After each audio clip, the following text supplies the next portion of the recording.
grow in his strength. As an eagle stirreth up her nest, fluttereth over her young, spreadeth abroad her wings, taketh them, beareth them on her wings, so the Lord alone did lead him, and there was no strange God with him. Deuteronomy 32 verses 11 to 12. Our Almighty Parent delights to conduct the tender nestlings of his care to the very edge of the precipice, and even to thrust them off into the steeps of air, that they may learn their possession of unrealized power of flight, to be forever a luxury, and if, in the attempt, they be exposed to unwonted peril, he is prepared to swoop beneath them, and to bear them upward on his mighty pinions. When God brings any of his children into a position of unparalleled difficulty, they may always count upon him to deliver them. The Song of Victory. When God puts a burden upon you, he puts his own arm underneath.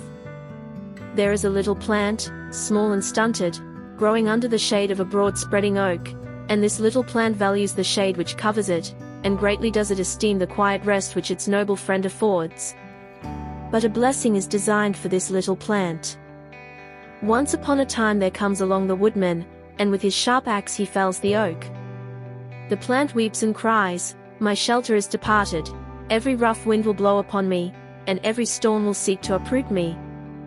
"No, no," saith the angel of that flower, "now will the sun get at thee, now will the shower fall on thee in more copious abundance than before, now thy stunted form shall spring up into loveliness, and thy flower, which could never have expanded itself to perfection, shall now laugh in the sunshine.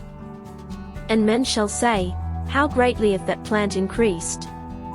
How glorious hath become its beauty, through the removal of that which was its shade and its delight!